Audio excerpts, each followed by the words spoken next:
Уважаемые участники 9-й межрегиональной конференции «Спиридоновские чтения». От имени Министерства образования, науки и молодежной политики Республики Коми, как учредителя этой конференции, приветствую всех, и взрослых, и обучающихся. Вот уже в 9-й раз проходит эта конференция, и конференция этого года посвящена сразу нескольким знаменательным событиям. Конечно же, году, объявленному в Российской Федерации, году науки и технологий, столетием со дня образования нашей республики и 60-летию со дня основания гимназии искусств имени Юрия Алексеевича Спиридонова.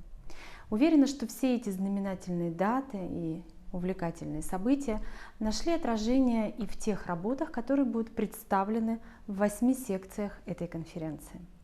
В конференции уже заявлено почти 200 обучающихся и студентов не только нашей республики, но и наших друзей соседних регионов. Также будет секция и для взрослых, для педагогических работников, и около 50 работ будут представлены нашими коллегами в рамках этого направления. Дорогие участники, уверена, что каждая работа заслуживает уважения и особого внимания, что это целый труд не только одного участника, но и целой команды.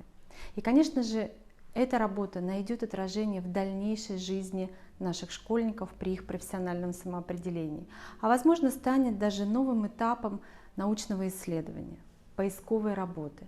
И, дорогие коллеги, дорогие друзья, пусть в рамках этой конференции у вас будет возможность раскрыть все свои таланты, продемонстрировать все те умения, которые у вас есть.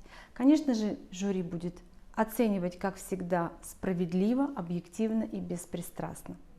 Дорогие участники, общайтесь, получайте удовольствие от того, что вы будете слышать. Учитесь друг у друга. Ну и, конечно же, не волнуйтесь, ничего не бойтесь, поскольку эти шаги в науке, в исследованиях, в творчестве, в научном творчестве, они очень важны для нас. Не только для нас, но и для всей Республики Коми. Желаю вам успеха, удачи и только вперед!